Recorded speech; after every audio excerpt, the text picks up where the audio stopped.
Oi, gente, boa noite.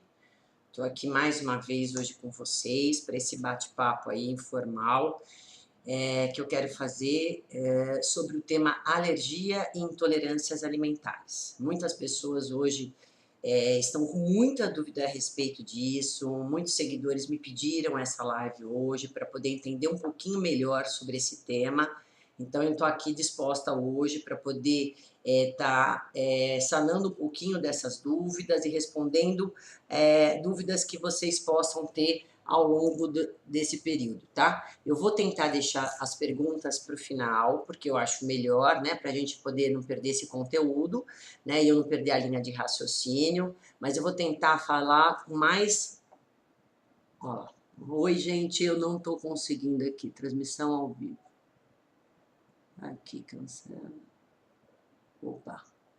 Oi, oi. Aí, tudo bem? Vocês estão me vendo? Bom, eu sou Roseli Rossi.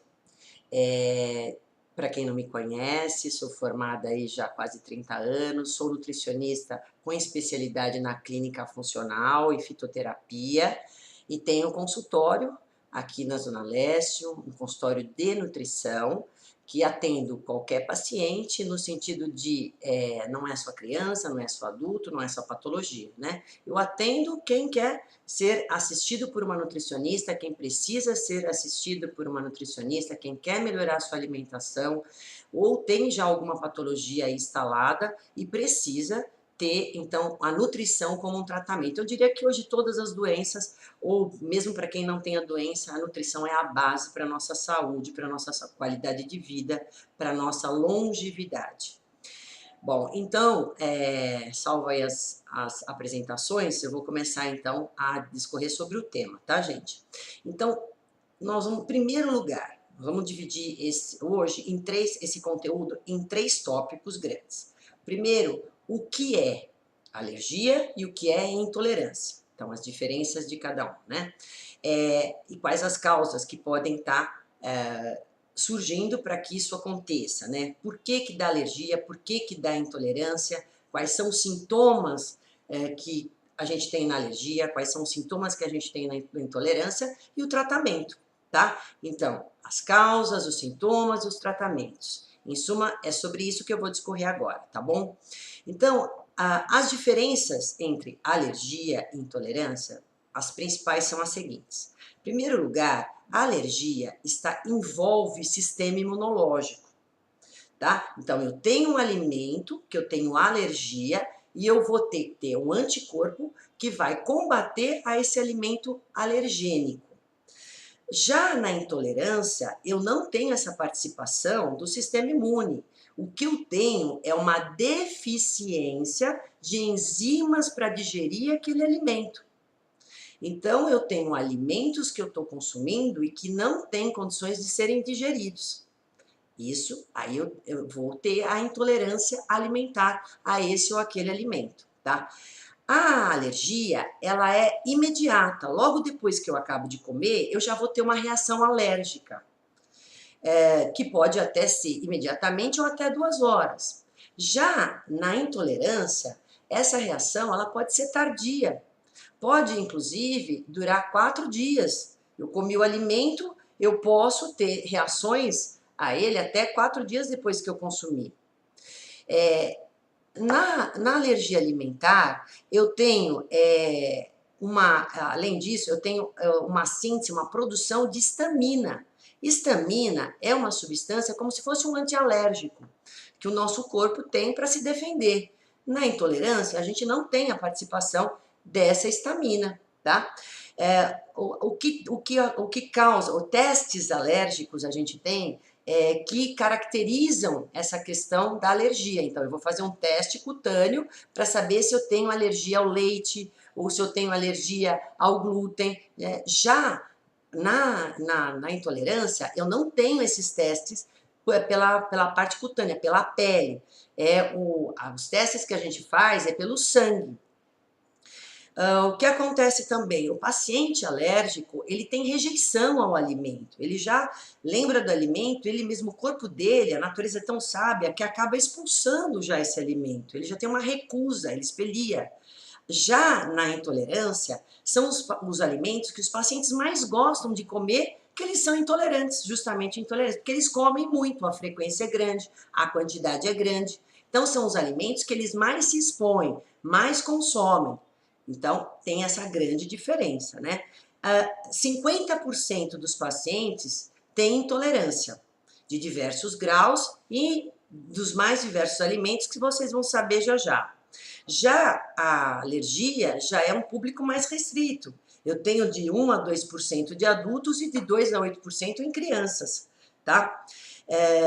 Bom, então eu tenho essas diferenças entre alergia e intolerância. São coisas diferentes. Eu tenho a falta de enzimas, que é intolerância. Outro eu tenho, então, uma alergia à proteína desse alimento, que é muito diferente, tá? Agora, e os sintomas? São iguais ou não? Bom, os sintomas que eu tenho mais clássicos, né, com relação às alergias eu começo a ter inchaço, eu começo a ter vermelhidão, né, na pele, eu começo a ficar com aquele rubor, com aquela dermatite, fico vermelha, então fico inchado, a língua incha, a boca incha, eu tenho dificuldade para falar, dificuldade para respirar, né, quando eu tenho esses quadros alérgicos. Lógico que toda a intensidade desses sintomas vai depender do grau de alergia que eu tenho a ele, tá? Eu posso ter vômito, eu posso ter diarreia, eu posso ter tontura, então coceira, é muito comum as pessoas terem coceira durante o consumo de alimentos alérgicos, né, essas urticárias, como eu já falei para vocês, até chegar, gente, ao choque anafilático, que é o sintoma mais grave da alergia alimentar. E aí, isso pode até me causar a morte. Então, é muito grave a alergia alimentar. A gente tem que realmente reconhecer essa alergia, excluir totalmente esse alimento, porque os sintomas, eles podem ser muito graves, né? Em bebês, quando a gente tem alergia ao leite, principalmente, é lógico que o bebê, ele tem o primeiro alimento que ele entra em contato é o leite materno, e, de repente, se ele tiver uma dificuldade para poder digerir por uma falta de imaturidade esse leite, ele pode ter o principal sintoma que ele pode apresentar é o refluxo, que é muito comum nos bebês, tá? E eu vou falar aí o que a gente vai fazer, então, com esta mãe que amamenta o filho e ele apresenta esse problema de refluxo, na maioria dos casos, tá, gente?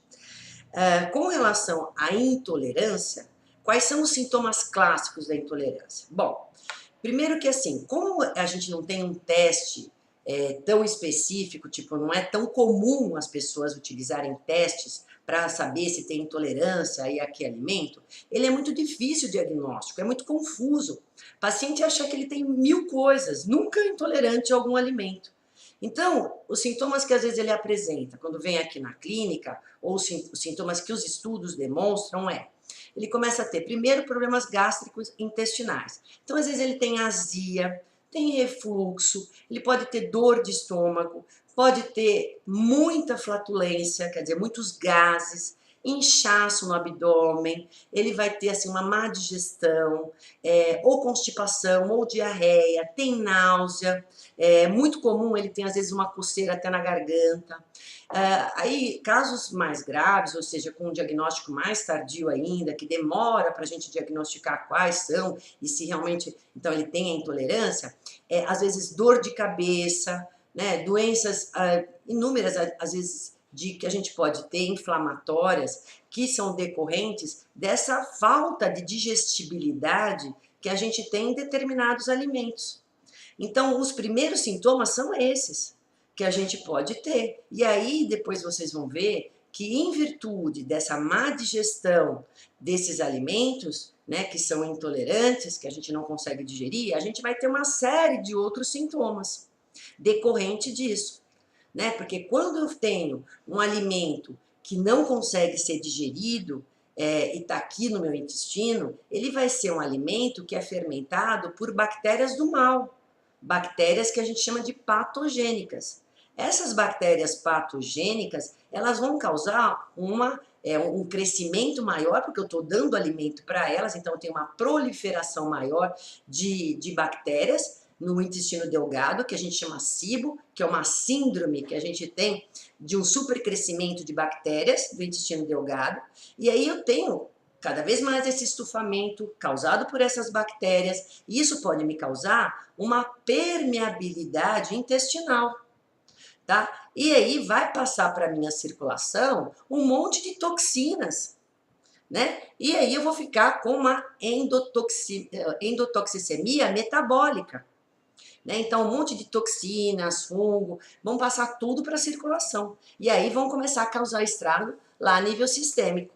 Então vejam a importância da gente poder descobrir realmente a questão das intolerâncias. Então o paciente às vezes vem que está com dor de cabeça, que está com todo esse problema no trato gastrointestinal, e ele já foi em inúmeros médicos, fez inúmeros exames e nada cura.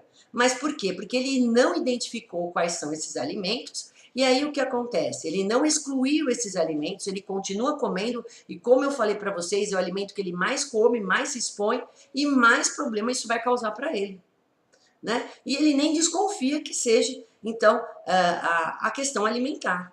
E que se a gente conseguir trabalhar tudo, identificar isso e trabalhar toda a alimentação dele, a gente vai sanar esse problema de vez.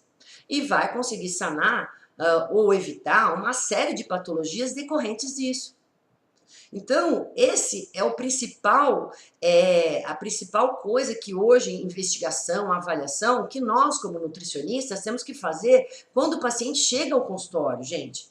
Se eu não tratar, se eu não reconhecer esses sinais e sintomas, souber avaliar, fizer uma boa anamnese, que esse paciente come e conseguir realmente diagnosticar quais são os alimentos que ele mais está se expondo, que estão causando isso, e tentar fazer um plano alimentar que não tenha isso, eu jamais vou conseguir chegar a objetivo nenhum, nem do emagrecimento, porque muitas vezes aqui a pessoa vem para emagrecer, mas ela vem com todos esses problemas iniciais do aparelho digestivo, de alimentos intolerantes.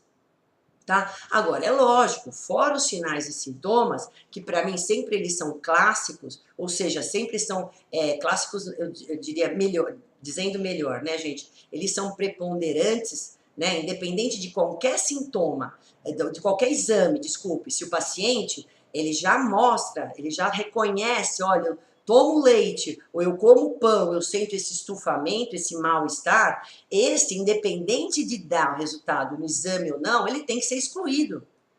Então, a clínica é soberana, sempre.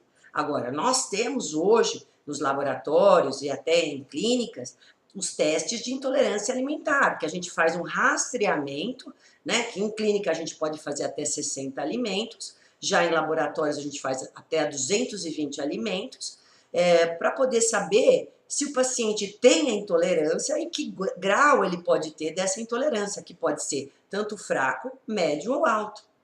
E aí a gente tem que realmente excluir esse tipo de alimento que apresenta, em qualquer grau, apresenta isso, seria o ideal, tá? Apresenta a intolerância. Então, gente, dependendo da alergia que eu tenho a esse alimento, ou dependendo da intolerância que eu tenho, eu vou ter mais sintomas ou menos sintomas. Quanto mais tarde eu diagnosticar isso, também isso, a severidade desses sintomas podem aumentar, tá? Tá claro isso, gente? Eu não estou conseguindo só ver as perguntas que vocês estão fazendo novamente, tá? Vocês estão me vendo? Tá tudo bem? Eu estou acenando aqui, ó, acenar, vou apertar aqui, ó, aí, acenando para Mari, tá? Oi, gente. Bom, e continuando então, aqui, vocês viram que o tema é importante, tá? Então, e tem muitas dúvidas a esse respeito. Nós temos, então, os alimentos que são mais comuns da gente ter alergia e os alimentos que a gente são mais comuns da gente ter intolerância. Bom, em primeiro lugar, gente, o alimento que é o número 1 da alergia é o leite, porque é o primeiro alimento que nós vamos entrar em contato a partir do momento que nós nascemos. Então, ou porque ele já é uma alergia que é congênita, já vem, né, com essa dificuldade de digerir, a mãe tomando leite, isso vai realmente causar um problema para o bebê que está sendo amamentado, ou para as crianças que já são expostas ao leite de vaca desde cedo, por uma imaturidade do aparelho digestivo, pode criar aí uma alergia a digerir essa proteína do leite. Em média, gente, a gente tem de 2 a 7,5% das nossas crianças alérgicas ao leite. 50% delas, a partir dos 2 anos, elas podem,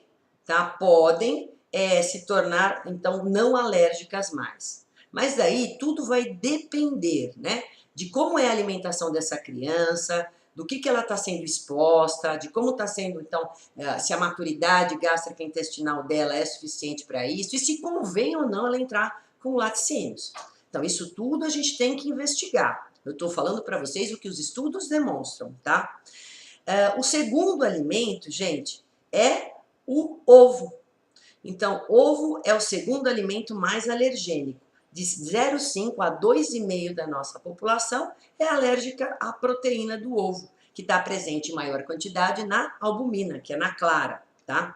A soja vem na sequência, 0,4%.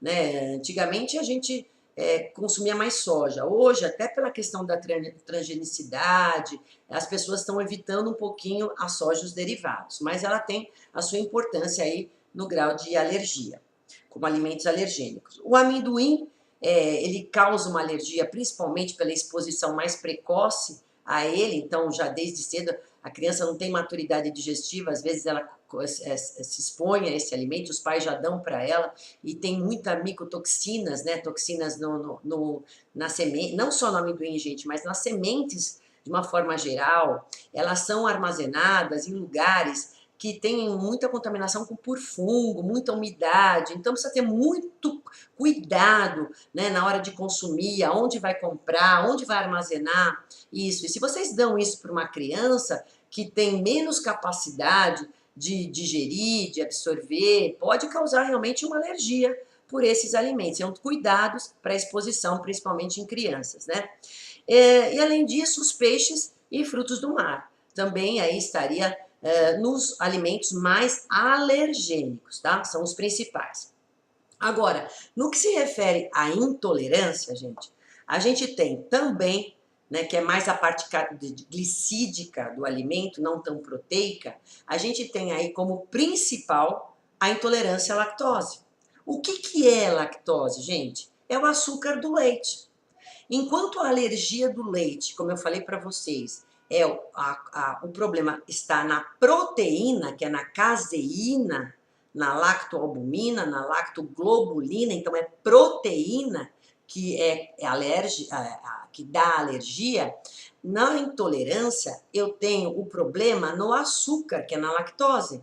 Então, 70% das pessoas da população tem intolerância à lactose, de diversos graus, mais ou menos. Olha só, gente. Aí, nós temos 3 tipos de intolerância, não é tudo igual.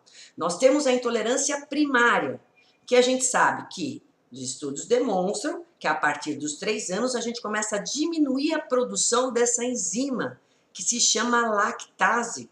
Então, é uma deficiência na produção da lactase que me leva à intolerância à lactose, que é a parte glicídica dos laticínios, principalmente do leite, tá? Então, com o passar da idade, a gente diminui a produção dessa enzima e vai ficando com um certo grau de intolerância para poder digerir. A segunda intolerância é a secundária. A secundária pode ser causada por alguma doença que eu tenha tido, que pode ser uma síndrome do intestino irritado, uma doença celíaca, enfim, doenças inflamatórias, que podem gerar uma deficiência, tá, de produção da lactase, que é a enzima que digere a lactose. E eu posso ter a terceira possibilidade da intolerância à lactose, que é a congênita, ou seja, que passa dos pais para os filhos, que aí se refere a uma expressão genética que eu não tenho, então, a produção dessa enzima. Então, eu tenho os 3 graus, seja qual for a sua causa de intolerância, ou grau que seja, Gente, 70% das pessoas têm. É muita gente. Então, é importantíssimo a gente saber a esse respeito. Não é o profissional. Às vezes a gente fica numa saia justa com relação ao paciente, que às vezes até chora aqui, tipo, né, chora a maneira de dizer, né, claro. Mas fica super triste. Por que que eu tenho que tirar o leite? O leite é o que eu mais gosto. Eu só tomo um dedinho de manhã. É só para misturar com o café. Gente, seja um dedinho ou meio dedinho, o ideal é não consumir por um tempo. Porque senão a gente não vai melhorar. Então, não é a nutricionista que está dizendo, não é modismo a gente tirar, né? São fatos, é experiência clínica, são estudos que demonstram isso. Isso que eu quero deixar bem claro para vocês. Não é porque eu tirei, mas olha, para emagrecer eu preciso ficar sem o leite? Não é para emagrecer, é para ter saúde. Óbvio que para você chegar num processo de emagrecimento, você tem que estar com o teu organismo em ordem, né? Podendo digerir, absorver, aproveitar aquilo que você come. É o básico, é o primeiro passo. Se você já faz a coisa errada do início, comendo alimentos que você é intolerante, toda a cadeia subsequente vai ficar comprometida. Tá claro isso para vocês?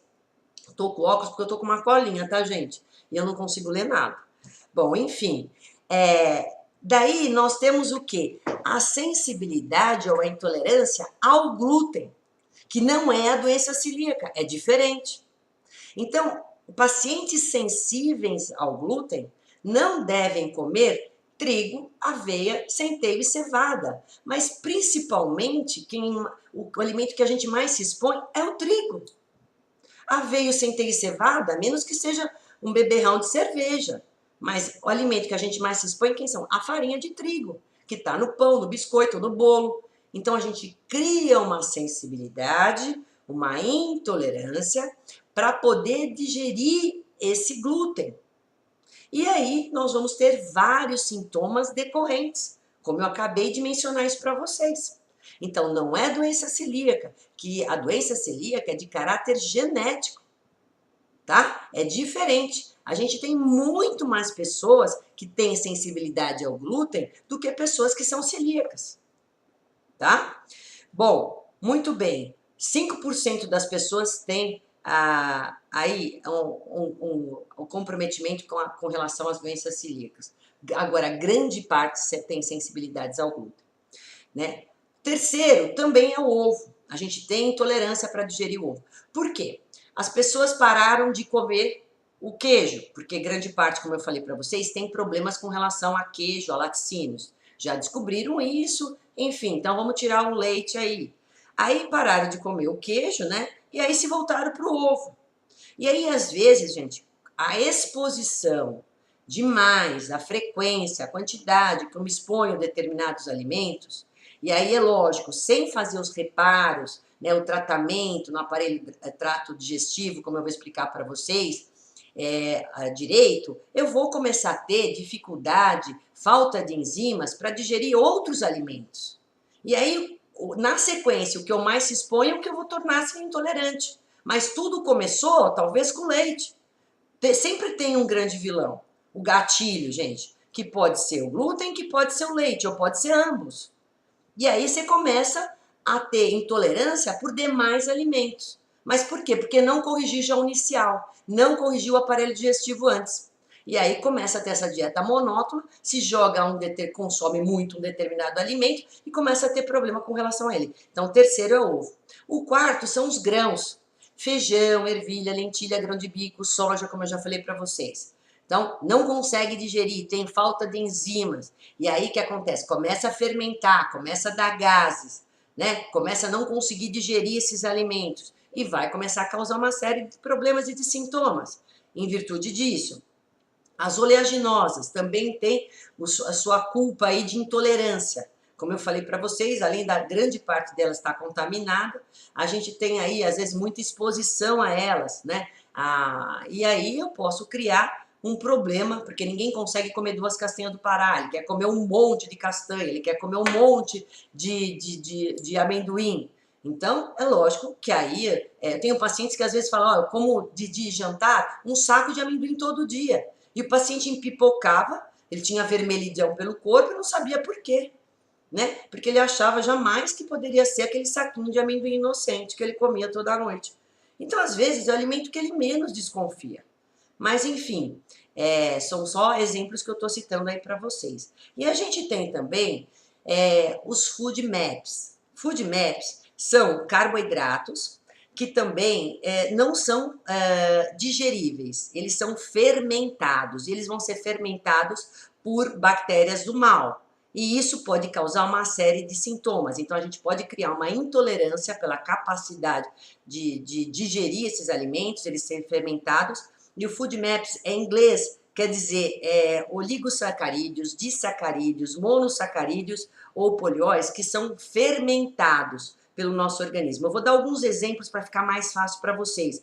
Então, ó, mel, xarope de glucose, suco de caixinha, às vezes cebola, couve-flor, o repolho, alcachofra, alho. Às vezes o paciente vem e fala, quando eu como isso, Roseli, é perceptível, eu começo a inchar, ter uns sintomas de muitos gases, eu não consigo digerir.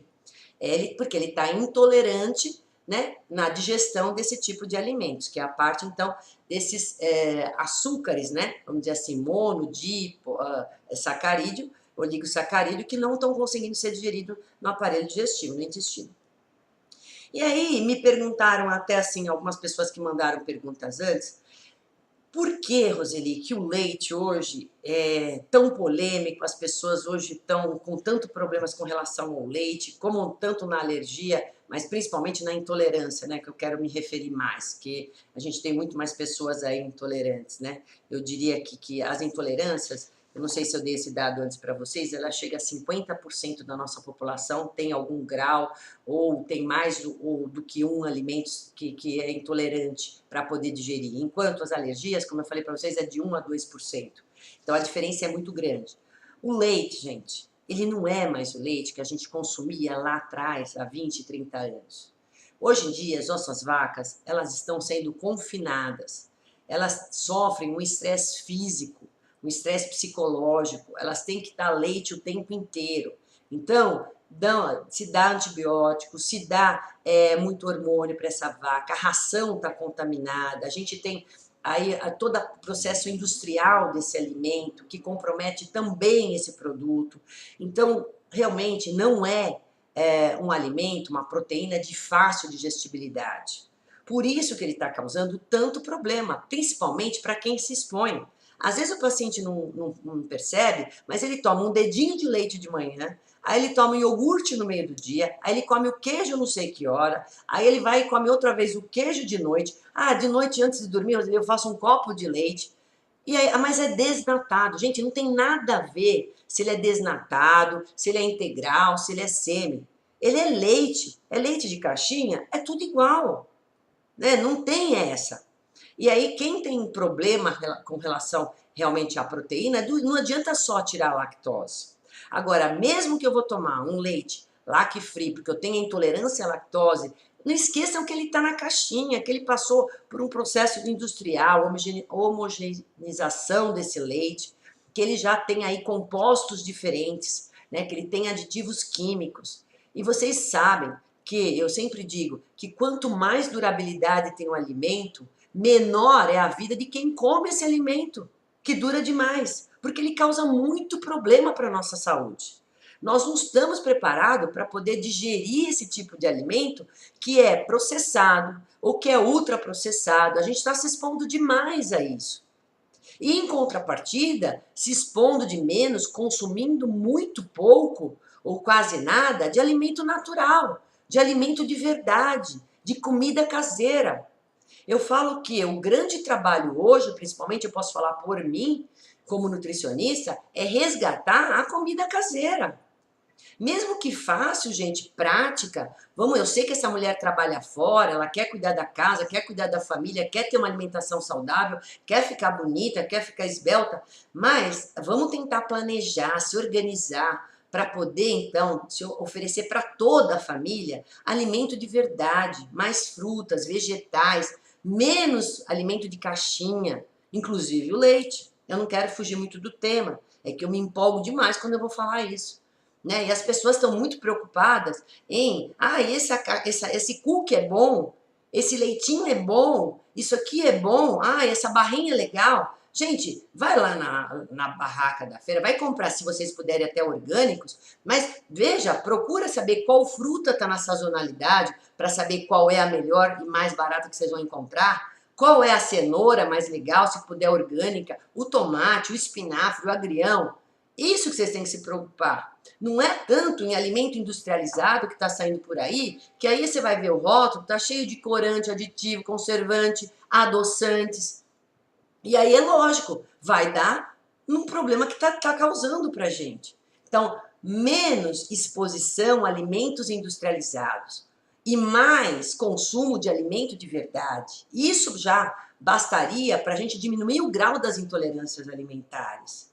É isso que eu quero passar para vocês. Por isso que eu toda hora estou postando receitas. Receitas fáceis, com alimento de verdade, com alimento que vocês possam comer, que vocês têm em casa, para poder resgatar novamente esse hábito de comer comida caseira e de tirar essa coisa da cabeça que alimento saudável é coisa ruim, é coisa cara, né? Não é nada disso, gente. Dá para comer saudável, dá para comer barato e dá para a gente trabalhar toda a nossa saúde. Esses alimentos são os reconhecidos pelo nosso corpo. Esse eu garanto que se a gente tiver uma intolerância a algum deles, né, de repente eu fiquei intolerante aí a um grão, é porque inicialmente eu me expus a um alimento industrializado em grande quantidade.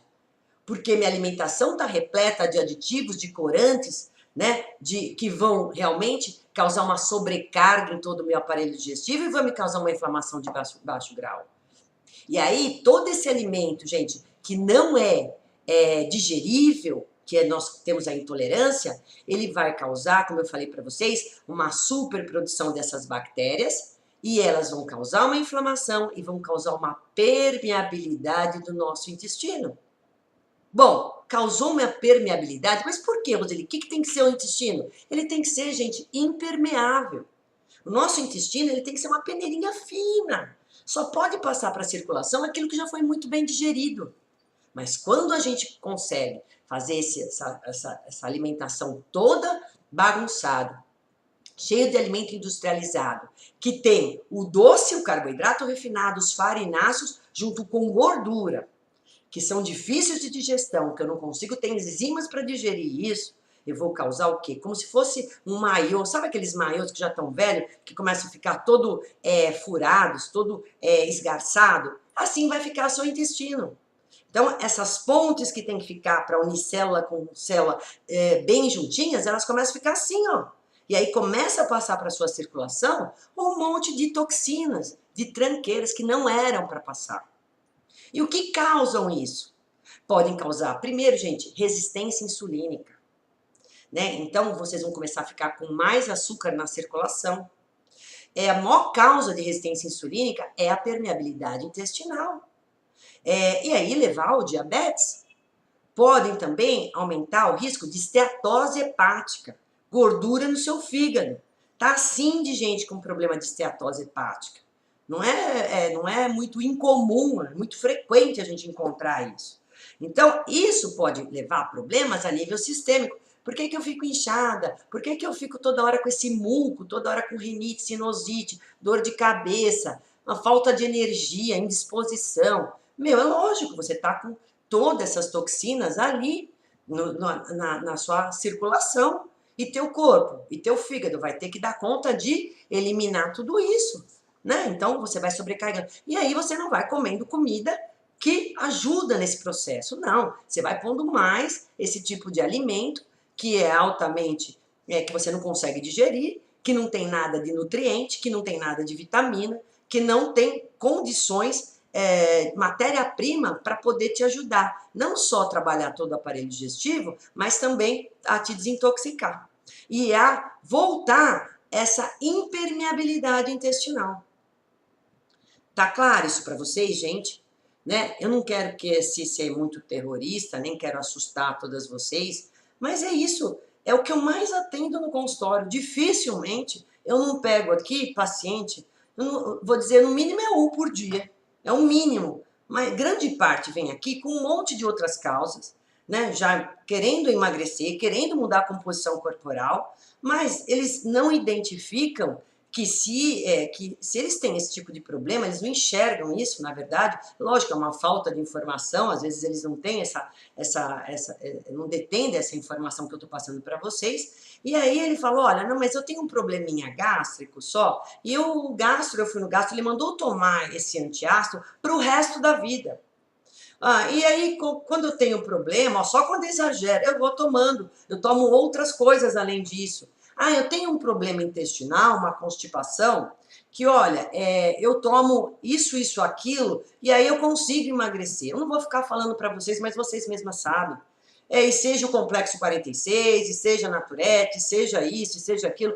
Quer dizer, é muito mais fácil, né, fazer uso de laxantes ou de comprimidos que vão aumentar a motilidade intestinal do que corrigir a alimentação. Então, nesse formato, gente, eu não estou eliminando a causa.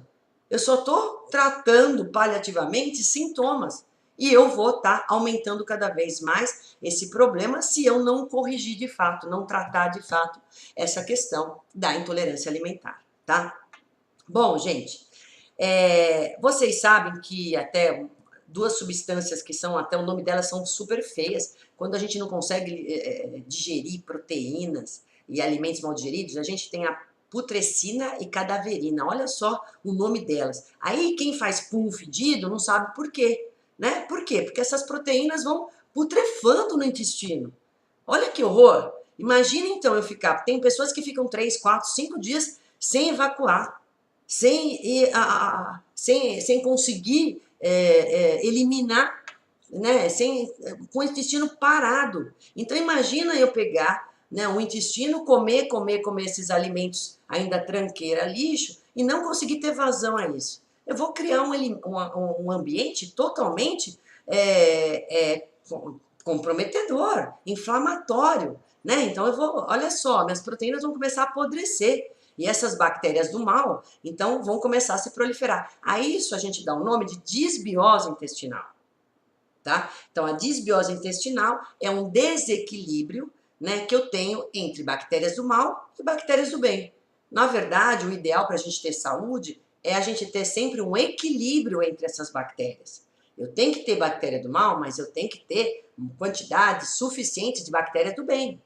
E quem vai me dar bactérias do bem, gente? Alimento de verdade. Porque ele é alimento de bactéria boa. É isso que vocês têm que aprender a comer. Tá?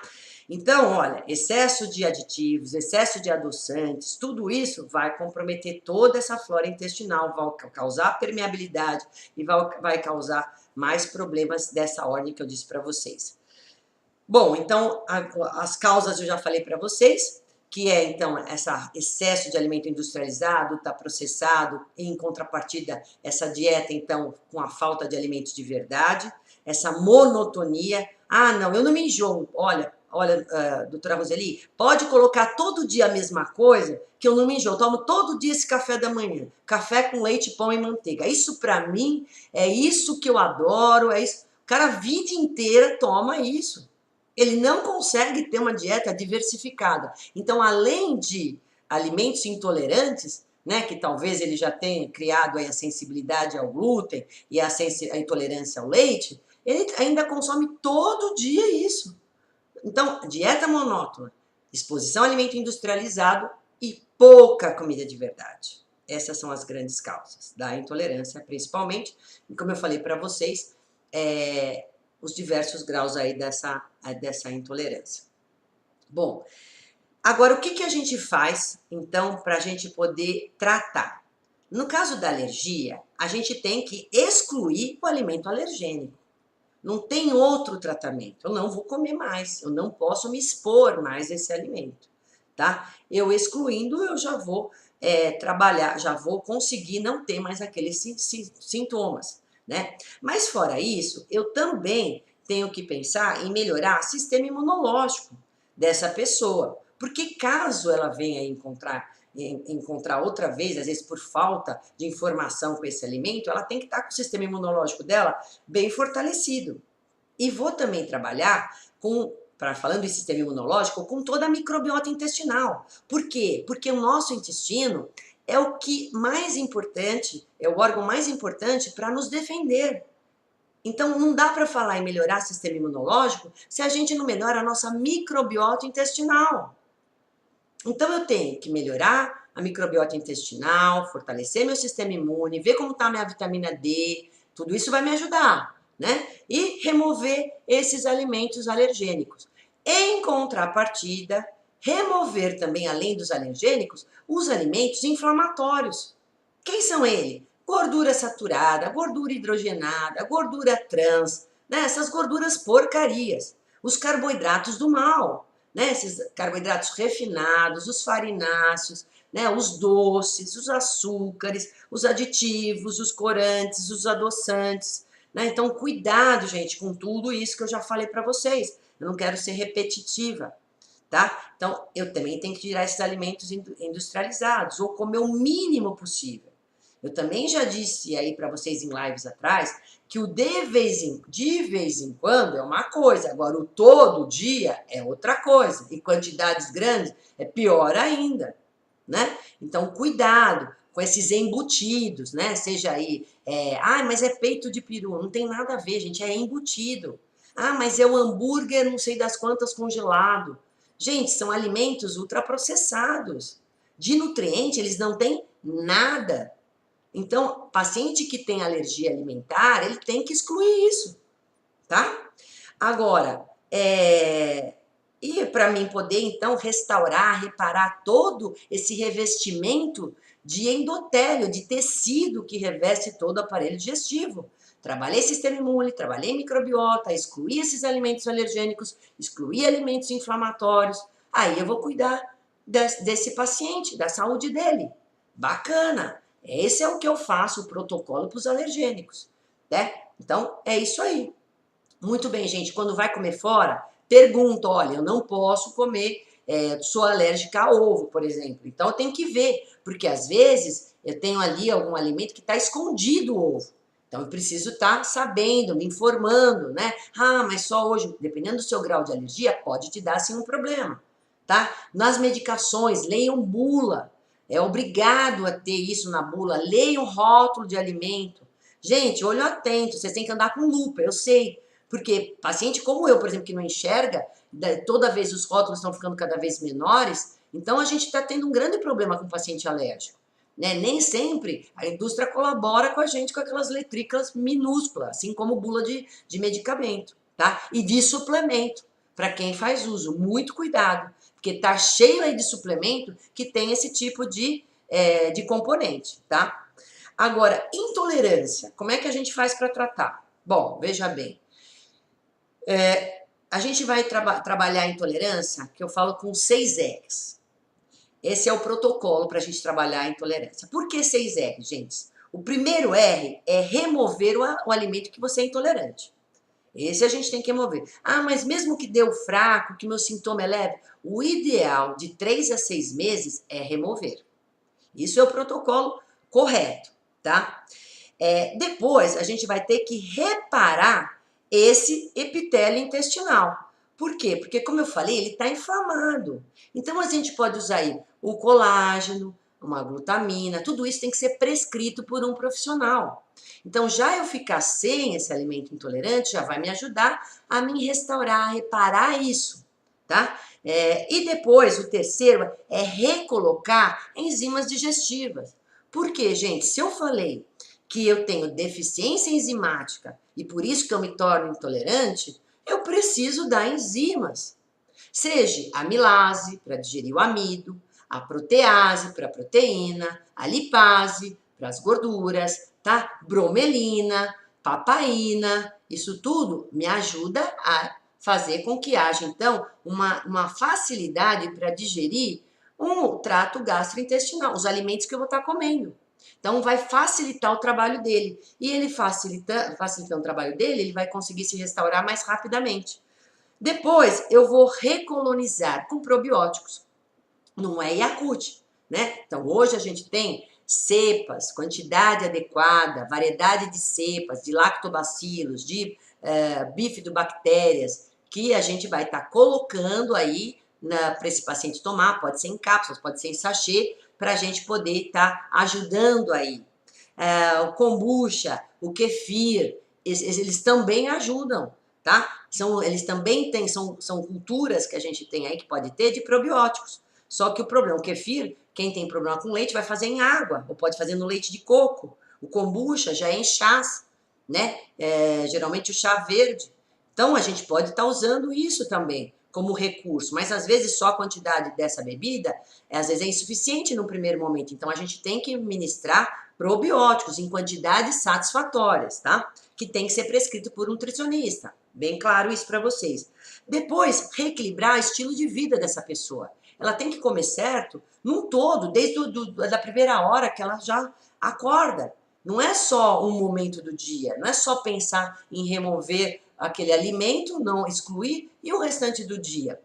Controlar o estresse, fazer exercício, dormir bem. Isso também já, todas as lives eu falo sobre isso. Então a gente tem que fazer um equilíbrio, uma melhora nesse estilo de vida. E por último, é lógico, reavaliar esse paciente de tanto em tanto para saber como é que está a evolução dele, como é que estão os sintomas dele, se melhoraram as queixas dele, como é que ele está trabalhando a parte digestiva, para depois, passado esse período de 3 a 6 meses, a gente ir recolocando, talvez, bom, então agora vamos experimentar uma porção desse alimento que você é intolerante, né, ver qual vai ser a reação, porque depois você pode vir ser tolerante novamente? Pode! Não é um processo definitivo, gente. Pode ser que em alguns casos sejam, mas em outros casos a gente pode voltar a consumir desde que, bem claro, tá? Seja reavaliado tudo isso que eu falei, e aí em quantidades adequadas e em frequências adequadas. Isso que é importante. E a gente tem que saber, então, que cada um é cada um, que os sintomas, os sinais têm que ser avaliados individualmente, que esse plano alimentar, gente, tem que ser trabalhado individualmente. Tá vendo como cada um é cada um? Não é dieta de modismo, não é para retirar, vamos tirar leite e glúten para todo mundo emagrecer. Não é isso, gente. Eu quis fazer essa live para deixar claro esse assunto para vocês.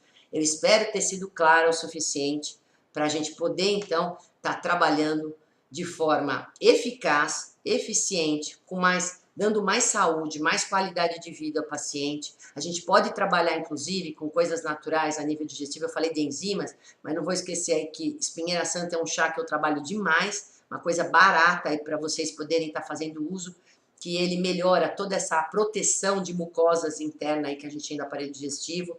Alecrim é muito legal, colocar alecrim em tudo. A cúrcuma, que é anti-inflamatório. O gengibre como anti-inflamatório. O chás também a gente pode trabalhar com hortelã, né? A camomila, que é anti-inflamatório. Então, as infusões, eu trabalho muito com o paciente, que além de barato, elas ajudam a digestibilidade. O erva doce, quando eu tenho gases. Então, de repente, a gente pode fazer aí uma live só com essa parte de fitoterapias que pode ajudar o processo digestivo. Enfim, tem muita coisa para se falar. Então, eu não vou me estender mais. Para variar, gente, eu não estou conseguindo aqui, ver as perguntas. Eu estou com medo de mexer aqui e encerrar aqui essa tela aqui. Não sei o que eu faço, então eu vou pedir para vocês. Eu acho que se alguém tiver dúvidas novamente, aí eu vou pedir para que vocês me encaminhem as dúvidas com relação a esse tema.